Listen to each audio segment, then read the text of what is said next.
이 자리에 모인 여러분들을 주님의 이름으로 축복합니다. 사도신경으로 우리의 신앙을 고백하시겠습니다.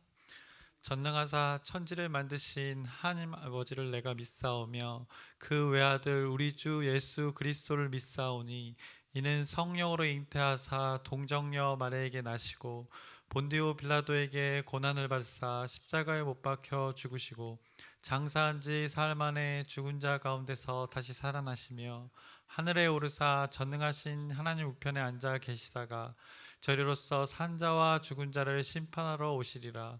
성령을 믿사오며 거룩한 교회와 성도가 서로 교통하는 것과 죄를 사하여 주시는 것과 몸이 다시 사는 것과 영원히 사는 것을 믿사옵나이다. 아멘. 하나님 아버지, 오늘 또 새날 새 생명 주심을 감사합니다. 오늘 우리가 삶의 터전으로 나갈 텐데 그 가운데 환경에 휘둘리지 않고 또 사람에 휘둘리지 않고 오직 하나님 말씀이 기준되어서 좌로나 우로나 치우치지 않고 하나님 말씀을 붙들며 넉넉히 승리하는 삶을 살 수 있도록 주님께서 인도하여 주시옵소서. 함께 하심으로 우리가 하나님을 의지함으로 기쁨을 누리게 하여 주시옵소서. 예수님의 이름으로 기도드렸사옵나이다. 아멘. 함께 찬송가 352장 찬양하시겠습니다. 새 찬송가는 352장, 통일 찬송가는 390장입니다.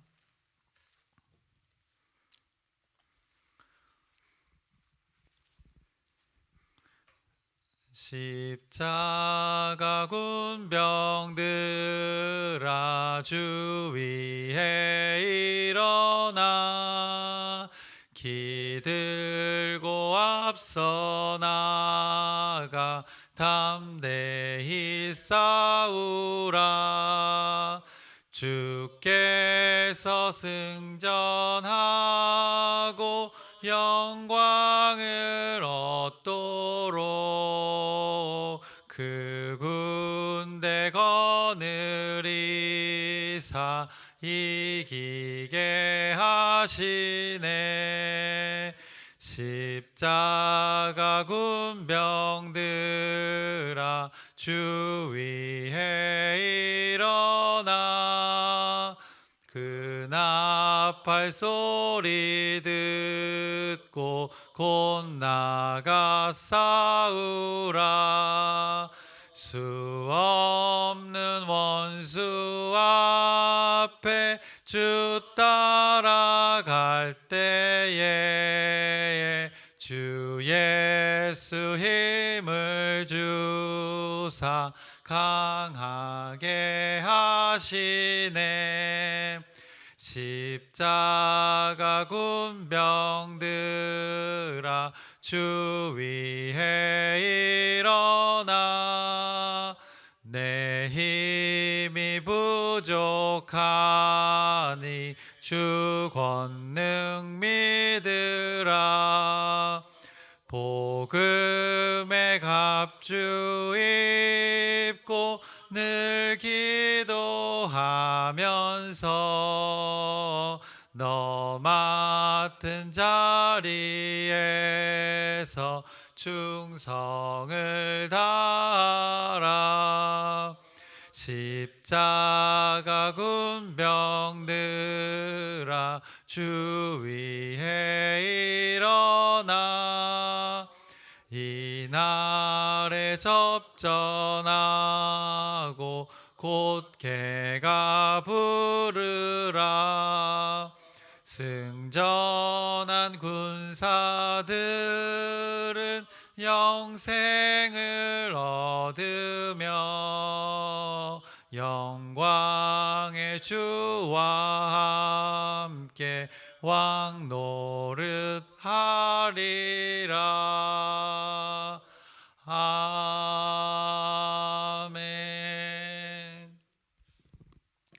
오늘 함께 나누실 말씀은 신명기 20장입니다. 신명기 20장 전체의 말씀인데 1절부터 9절까지만 우리 교독하시겠습니다. 1절부터 9절까지 교독하시겠습니다. 제가 먼저 읽겠습니다. 내가 나가서 적군과 싸우려 할 때에 말과 병거와 백성이 너보다 많음을 볼지라도 그들을 두려워하지 말라. 애굽 땅에서 너를 인도하여 내신 내 하나님 여호와께서 너와 함께 하시느니라.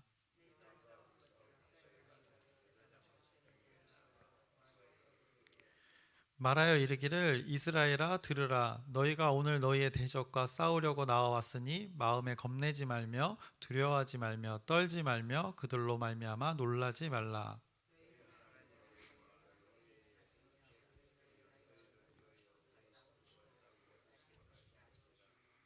책임자들은 백성에게 말하여 이르기를 새 집을 건축하고 낙성식을 행하지 못한 자가 있느냐? 그는 집으로 돌아갈지니 전사하면 타인이 낙성식을 행할까 하노라.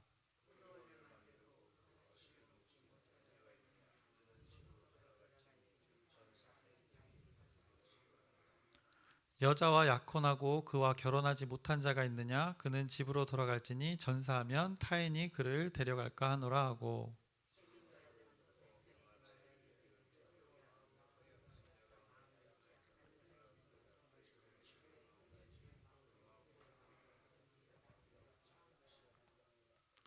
백성에게 이르기를 마친 후에 군대의 지휘관들을 세워 무리를 거느리게 할지니라. 아멘. 오늘은 신명기 20장의 전체 말씀을 나눌 텐데요. 오늘 20장은 이 전쟁에 관한 몇 가지 규례들을 하나님께서 말씀해 주십니다. 모세의 입을 빌어서 지금 이스라엘 다음 세대들에게 선포하고 있는 것입니다. 그래서 20장 1절부터 이제 9절은 전쟁의 그 임하는 마땅한 자세에 대해서 말씀해 주고 계십니다. 전쟁의 그 승패를 좌우하는 그 요인으로는 우수한 무기로 잘 훈련된 군사들이 있고 무기로 아주 좋은 무기를 가지고 또 잘 훈련된 군사를 가지고 나아갈 때 승리할 수 있는 요건이 됩니다. 또 치밀한 작전 계획 같은 거를 갖고 나가면 전쟁에서 승리할 수 있습니다. 근데 그런 것보다 더 기본적이고 절대적인 것은 바로 이 전쟁에 임하는 사람들의 정신력입니다. 만일 전쟁에서 승리의 확신이 없는 군대라면 그 전쟁은 이미 어떻게 보면 불리한 시작을 시작했다고 봐야 합니다. 이스라엘에게서도 있어도 예외는 아니었습니다. 전쟁에 나가기 앞서 가장 중요한 그들의 전제를 지금 선포하고 있는 것입니다. 그것이 오늘 1절에 말씀하고 있습니다. 내가 나가서 적군과 싸우려 할 때 말과 병거와 백성이 너보다 많음을 볼지라도 이제 원하시는 것은 이것입니다. 하나님께서 원하시는 것은 그들을 두려워하지 말라. 애굽 땅에서 너를 인도해 내신 내 하나님 여호와께서 너와 함께 하시느니라. 아무리 좋은 무기와 많은 군사들을 볼지라도 두려워하지 말라. 애굽 땅에서 너를 인도해 내신 내 하나님 여호와께서 너와 함께 하시느니라고 이렇게 먼저 선포하십니다. 이것을 전제로 전쟁에 임하라는 하나님의 규례입니다. 이어서 2절부터 4절까지 매 전쟁 때마다 이제 하나님의 말씀으로 그 군사들을 격려할 때, 전쟁에 나가는 자들을 격려할 때 이 제사장이 먼저 나와서 이스라엘아 들으라 선포하면서 항상 이것을 언급하라고 말씀합니다. 그것이 2절에서 4절의 말씀입니다. 그래서 앞서 말씀드렸던 그 1절의 전제를 전쟁에 임할 때마다 제사장이 먼저 이제 이것을 선포하고 전쟁에 참여하게 되는데, 제사장이 이제 그들에게 매번 전쟁에 나갈 때마다 백성에게 나아가서 이스라엘아 들으라 하면서 대적과 싸우려고 우리가 나왔으니 이제 마음에 겁내지 말고 두려워하지 말고 놀라지 말라 하면서 이제 너희 하나님 여호와는 너희와 함께 행하시며 너희를 위하여 너희 적군과 싸우시고 구원할 것이라고 오늘 이어서 2절에서 4절에 말씀하고 계십니다. 이렇게 든든한 응원과 지원이 있을까요? 이스라엘 백성들을 무척이나 사랑하시는 하나님의 마음이 오늘 또 신명기 20장에 전쟁에 나가는 그들에게 담겨져 있습니다. 이어서 5절부터 9절은 이제 지휘관들이 전쟁에 나가겠다고 모인 군인들을 이제 향해서 하는 말입니다. 그 말은 군인들에게 격려와 용기를 주는 말은 아니었습니다. 근데 모인 군인들, 전쟁에 나가려고 임한 그 백성들 가운데 희한하게도 면제 대상자들을 언급하십니다. 지휘관들은 군인들을 모아놓고 전쟁에 나가지 않아도 되는 사람을 오히려 지금 오늘 설명해주고 말씀해주고 있습니다. 그것이 뭐냐면 내용을 쭉 보시면 너희 가운데 누구든지 집을 짓고, 여기는 이제 낙성식이라고 표현했는데 준공식 같은 겁니다. 집을 다 짓고 기념하는 그 준공식. 집을 짓고 준공식을 하지 못한 사람이 있으면 그 사람은 집으로 돌아가라고 말합니다. 그가 전사 죽을 경우 다른 사람이 그 준공식을 하는 일이 없도록 하라고 합니다. 또 포도원을 만들어 놓고 아직 열매를 맛보지 못한 사람 있으면 그런 사람도 집으로 돌아가라고는 성경은 말씀하고 있습니다. 그래서 죽음으로 다른 사람이 그 열매를 맛보는 일이 없도록 하라고 말씀합니다. 또 언급합니다. 너희 가운데 여자와 약혼하고 아직 결혼하지 못한 사람 있으면 그런 사람도 집으로 돌아가라고 합니다. 그 여자와 결혼하는 다른 사람이 그 여자와 결혼하는 일이 없도록 그 사람도 돌아가라고 합니다. 그리고 마지막으로 어느 누구든지 전쟁이 두려워서 겁이 나면 집으로 돌아가라고 오늘 성경 말씀을 선포하고 있습니다. 왜냐하면 다른 형제의 사기까지도 그런 자들은 떨어뜨린다고 오늘 말하고 있습니다. 전쟁을 시작하기도 전에 전쟁에서 필요하지 않은 사람들에 대해서 언급하시면서 전쟁에 참여하게 될 그 인원이 어떻게 보면 부족해질 수 있는 상황입니다. 그럼에도 하나님께서는 이 모세 입을 빌어서 전쟁에 나오지 말아야 할 사람들을 골라내고 있습니다. 이러면 어떻게 보면 전쟁을 나가기도 전에 분위기가 어떻게 보면 이상해지지 않았을까요? 이런 이유로 빠지고 저런 이유로 빠지게 됩니다. 그럼 누가 전쟁에 나가고 싶어 할까요? 특히 네 번째 그 대상자, 이 면제 대상자는 전쟁이 두려워서 겁이 나는 사람 같은 경우는 전쟁을 앞둔 군인들 전체에게 그 사기를 떨어뜨리는 일이 될 수 있습니다. 아무튼 네 가지 이 이유로 징집되는 그 면제 대상자가 되어서 집으로 돌아가는 사람들의 수가 많든 적든 간에 군인들의 사기는 이런 지금 요구사항으로 인해서 사기가 떨어질 수 있는 상황입니다. 하나님께서는 그런 사실을 어떻게 보면 모르셨을까요? 그런데 왜 이런 어처구니 없는 일을 하시는 걸까요? 상대방은 지금 적군과 싸러 날 때 너보다 많음을 볼지라도 라고 했습니다. 그러니까 상대방은 오히려 많고 좋은 무기로 나오는데 우리는 오히려 골라서 적은 무기로 나가는 것이 정말 현명한 선택일까 의심해 볼 수 있습니다. 그런데 오늘 성경 신명기 20장은 그렇게 말씀합니다. 전쟁은 군인들의 많고 적음을 가지고 있는 그 무기의 성능에 따라 달려있는 것이 아니라 여호와 하나님의 손에 달려있다는 것을 강력히 선포하는 것입니다. 결국에는 하나님을 믿고 나아가서 승리를 확신할 수 있는 자만 이 전쟁에 참여하라고 말씀하시는 것입니다. 이런저런 이유로 전쟁에 나가서 근심 걱정하면서 그 전쟁을 참여하는 것이 아니라 오직 하나님께서 승리를 붙여주신다는 그 믿음 그 하나만을 검증하고 계시는 것입니다. 전쟁은 어떤 것인지 겪어본 사람만 압니다.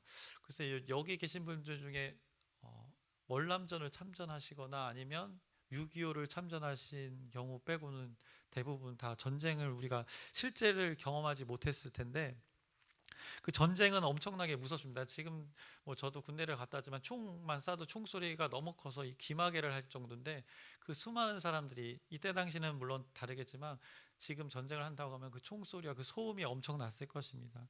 더군다나 이때는 성경의 때는 사람과 사람이 만나서 싸우는 전쟁이기 때문에 어떻게 보면 아주 더 잔인하게 느꼈을 수 있을 것입니다. 그런데 이런 무서운 전쟁에 나가게 되는데 그 기준이 무엇입니까?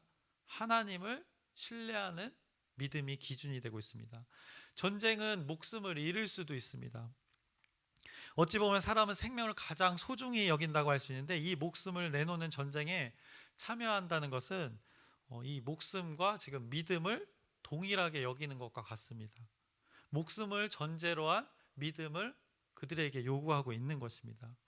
이렇게 이 목숨을 내놓고도 나올 수 있는 믿음이 하나님을 의지하며 나올 수 있는 자들을 지금 구별하고 있는 것입니다.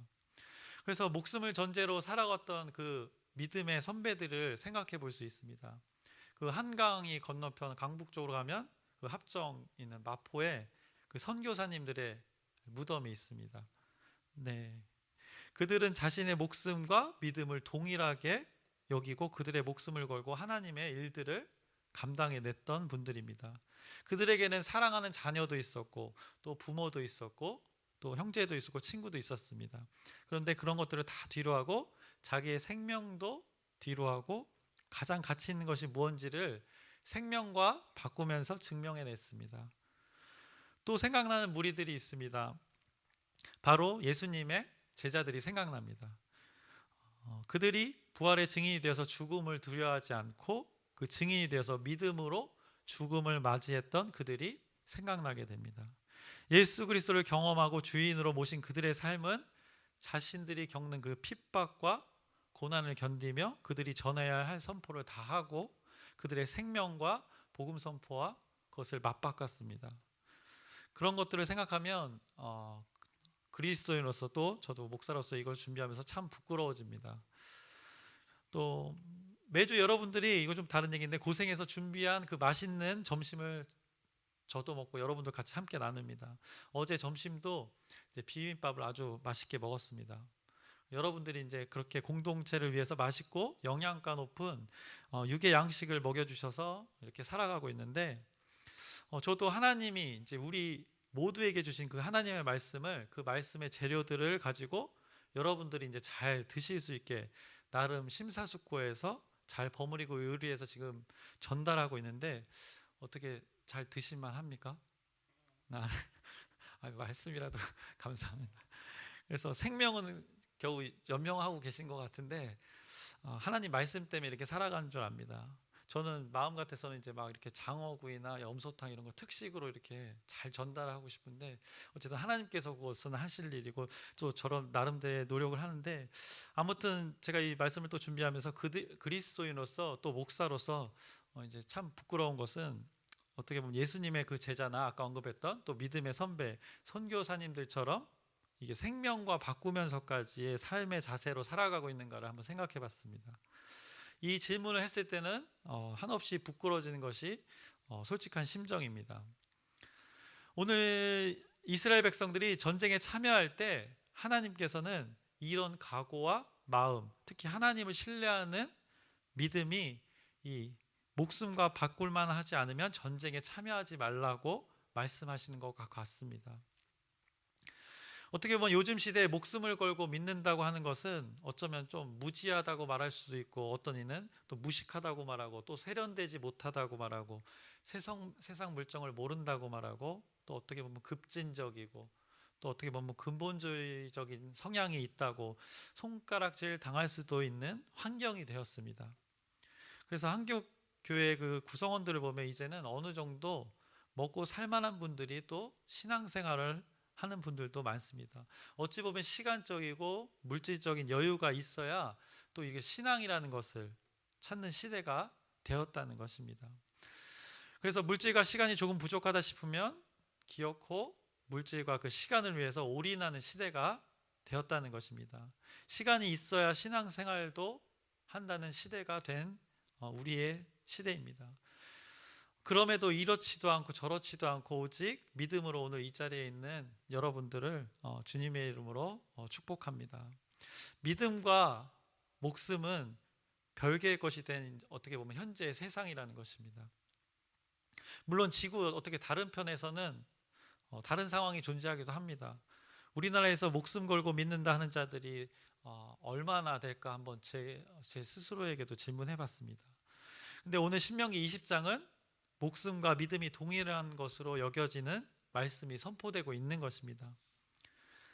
목숨이 달린 그 전쟁에서 나아가는데 필요한 것은 자신의 어떤 전쟁 기술도 아니고 자신들의 그 전쟁 장비도 아니었습니다. 말이나 병거, 그 풍부한 물자 이런 것이 아니었습니다. 그들에게 요구되는 것은 단 하나였습니다. 하나님을 믿는 믿음이었습니다. 그 믿음을 소유한 자들에게 그 믿음을 소유한 공동체가 하나님의 승리를 맛볼 수 있다고 이렇게 분명하게 20장에 처음에 1절, 3절, 4절에 선포합니다. 이것을 큰 전제로 너희들이 전쟁에 임하라고 말씀하십니다. 그리고 이어서 이제 뒤에는 이제 10절에서 11절에는 가나안 주변 나라들과 전쟁하기 전에 먼저 화평하라는 선언을 합니다. 이스라엘이 어떤 성읍에 가까이 가서 공격할 때는 먼저 그 성읍에 공격하기 전에 평화를 청하라고 명령합니다. 만약 이 성읍이 백성이 평화의 제의를 받아들이고 그 이스라엘 백성의 문을 열면 그들이 너희를 섬기게끔 하라고 말씀합니다. 그리고 또 이어서 이제 12절에서 15절은 가나안 주변 국가들이 이제 이스라엘이 평화를 제의했을 때 거부하고 싸우려 나오거든 그 성읍을 포위하고 공격해서 아예 진멸하라고 말씀합니다. 하나님이 그 성읍을 이스라엘 손에 넘겨줬으니 거기는 남자 모두 칼로 쳐서 죽이고 여자들과 아이들과 가축 그 밖에 성 안에 있는 모든 것은 전리품으로 가져도 된다고 말씀하십니다.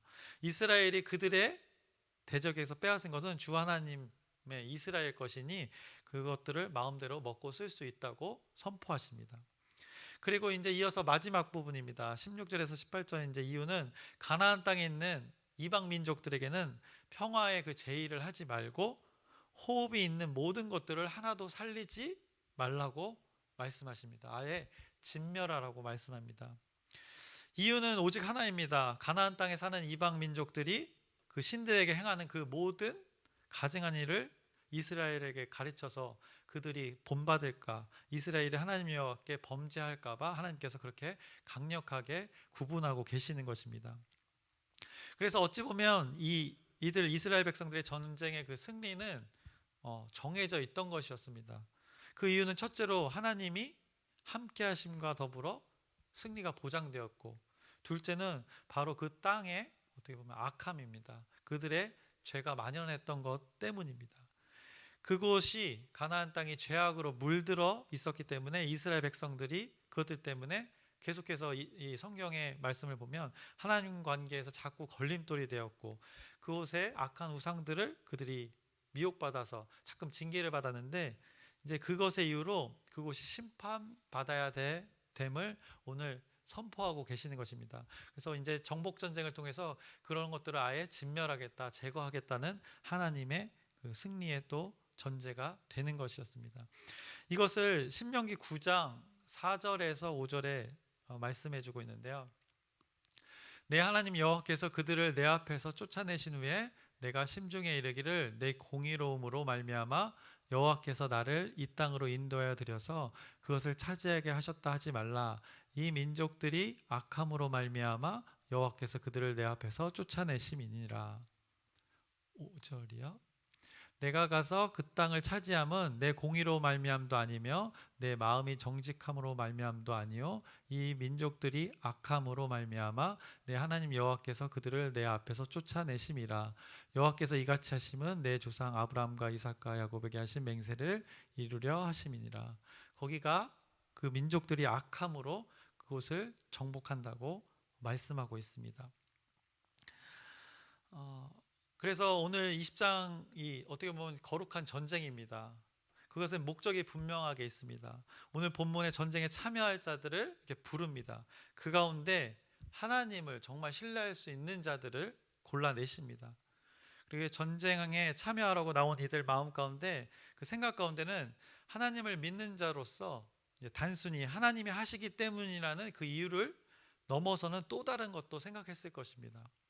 그것은 바로 그 땅에서 우상을 제거하시고 그 땅에 하나님의 다스림을 생각했던 것입니다.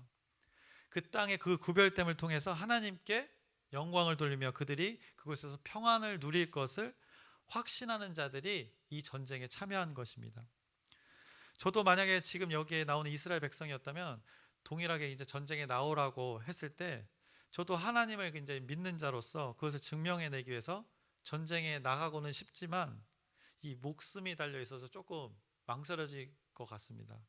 그런데 하나님께서 나를 충분히 지지해 주시면서 이제 과거에 나를 구원해 주셨듯이 오늘 이 전쟁에서 그 땅을 함께 하나님께서 구별하시고 우상을 제거하고 그러므로 하나님이 함께 하시면 넉넉히 승리가 보장된 전쟁이라면 그렇게 생각해 보면 또 그리고 그곳에서 내가 복을 누리며 살게 된다는 것을 생각하면 전쟁에 참여하고자 하는 마음이 조금 좀 더 분리들이 일어나는 것 같습니다.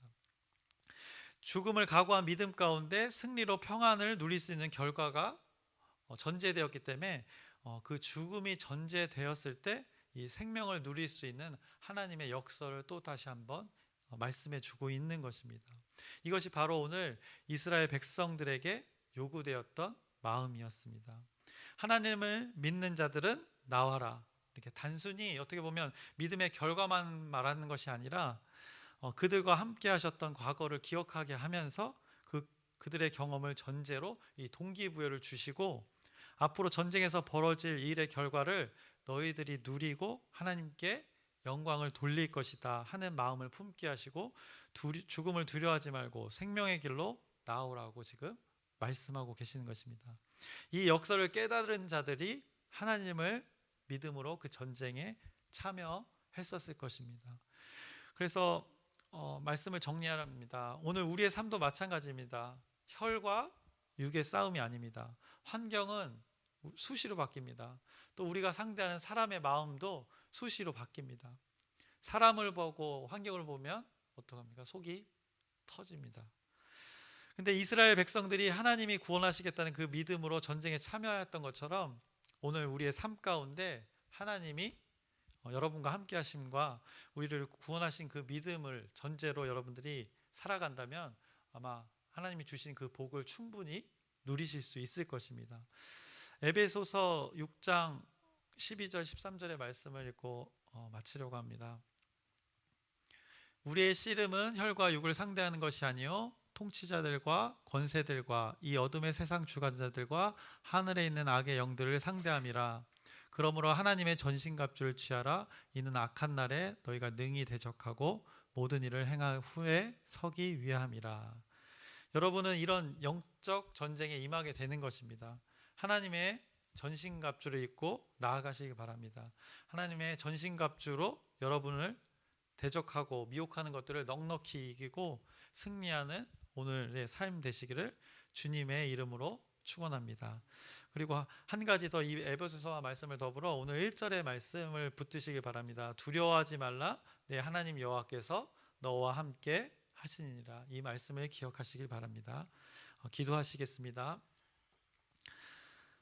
하나님 아버지, 우리가 처한 환경이 우리를 애워쌉니다. 또 그곳의 사람들이 우리를 애워쌉니다. 우리의 싸움은 혈과 육의 싸움이 아닙니다. 우리가 싸워야 할 대상이 무엇인지, 우리가 목적과 목표로 삼아야 할 대상이 무엇인지를 깨닫게 하여 주시옵소서. 오늘 우리에게 주어진 삶의 영역에서 영역 간의 말씀에 붙들려 승리하는 삶을 살게 하여 주시옵소서. 하나님과 함께 하심으로 믿음을 살아내는 오늘 귀한 하루가 되기를 주님의 이름으로 인도하여 주시옵소서. 예수님의 이름으로 기도드렸사옵나이다. 아멘.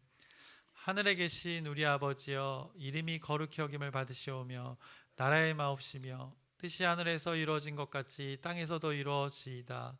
오늘날 우리에게 일용할 양식을 주옵시고 우리가 우리에게 죄 지은 자를 사하여 준 것 같이 우리의 죄를 사하여 주옵시고 우리를 시험에 들게 하지 마옵시며 다만 악에서 구하옵소서.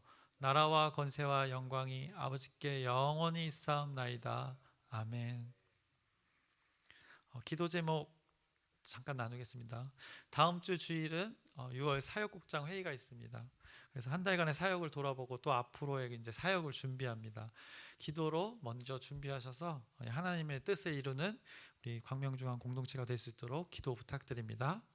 두 번째는 공동체의 여름 사역을 계획하고 있습니다. 이 사역이 하나님 나라를 세워가는 하나의 과정인데 이 시간을 통해서 우리 공동체가 성장하고 성숙하는 시간이 되기를 여러분의 기도 부탁드립니다. 마지막으로 아픈 자와 떨어져 지내는 가족들을, 이 지체들을 위해서 기도 부탁드립니다. 그리고 우리 이 기도 제목을 갖고 주님의 이름을 크게 한번 부르짖고 함께 기도하시겠습니다. 주여!